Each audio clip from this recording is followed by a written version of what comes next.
mean, there's lots of suburbs that are doing well, of course, like Chorlton and Didsbury roundabouts, but my neck of the woods, a bit northeast, the peripheries north and east, 2 miles maybe outside the city, not much has changed, or it doesn't seem to me. So there's that contrast between an extraordinary boom in Manchester. I think 30 years ago, population of Manchester was about 1,000 people or something in the city centre, and now it's about 100,000. So it's been an incredible transformation.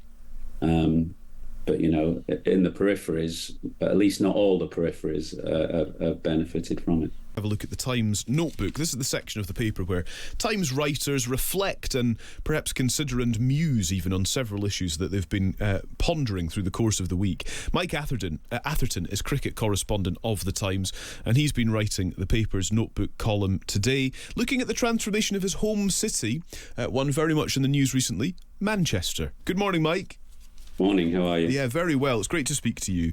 What does this much used or recently much used term Manchesterism, what does it mean to you? Well, it's been a good news story essentially about Manchester. Those of us who grew up in the city in the 80s and 90s are struck, I think, just by the incredible transformation. As I say in the notebook, I was there a couple of weeks ago back home for a bit of cricket and to see my mum and dad, who still live just outside the city centre, and just wandering around an area called the Northern Quarter. 40 years ago, it was a kind of wasteland, really. So it's been an incredible transformation. But what always strikes me is it seems a very city centre phenomenon. I mean, there's lots of suburbs that are doing well, of course, like Chorlton and Didsbury roundabouts, but my neck of the woods, a bit northeast, the peripheries north and east, 2 miles maybe outside the city, not much has changed, or it doesn't seem to me. So there's that contrast between an extraordinary boom in Manchester. I think 30 years ago, population of Manchester was about 1,000 people or something in the city centre, and now it's about 100,000. So it's been an incredible transformation. But, in the peripheries, at least not all the peripheries have benefited from it. Yeah, and that's an interesting point, is that it might not be universal for the whole city and for the whole, I suppose, the wider region. Andy Burnham was the mayor of Greater Manchester. That is quite a large area, actually. Yeah, and I assume Manchester's kind of sucking in most of the energy and the investment. And if you went to towns like maybe Oldham, Rochdale, it's a different story. But essentially, it is a remarkable thing for those of us who were there. I used to travel on the bus through Manchester to get to my secondary school, Manchester Grammar School, every day. And people didn't really live in the city. They just travelled to work and out. Most people lived in the peripheries or the suburbs. There was some nightlife, obviously, but the range of kind of restaurants and bars was very limited. So it's a completely different city to how it was 30 or 40 years ago. So I lived in Manchester for 5 years at the start of my career, and I loved it. It was a great place to be. One thing that was inescapable was football.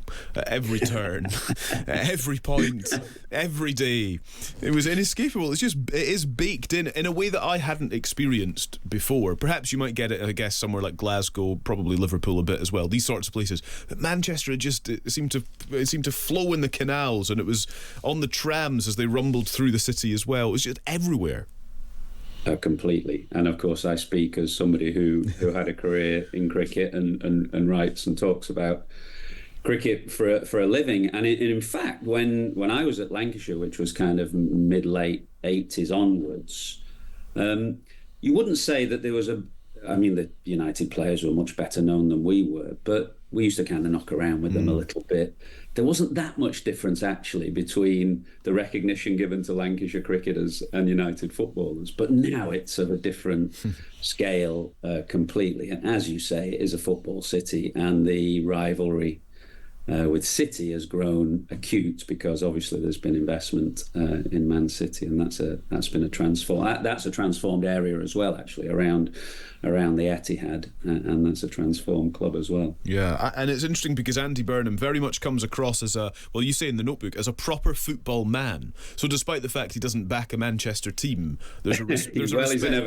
He's an Evertonian, obviously. Exactly. But I think, there's a few politicians in the past who try to claim that an interest, if you like, in football to show their common touch. Andy Burnham's obviously different to that. He's a genuine football man, loves Everton, which wouldn't necessarily make him popular within the city centre in Manchester, but I think they recognise a football man when they see one. Yeah, it's fascinating.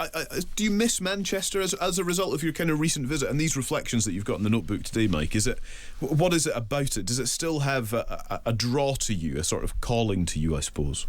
Well, my parents live there still. Yeah. My mum and dad are still alive, and they live about 4 or 5 miles out of the city. I go back regularly for work purposes, for cricket purposes, but obviously to see them as well.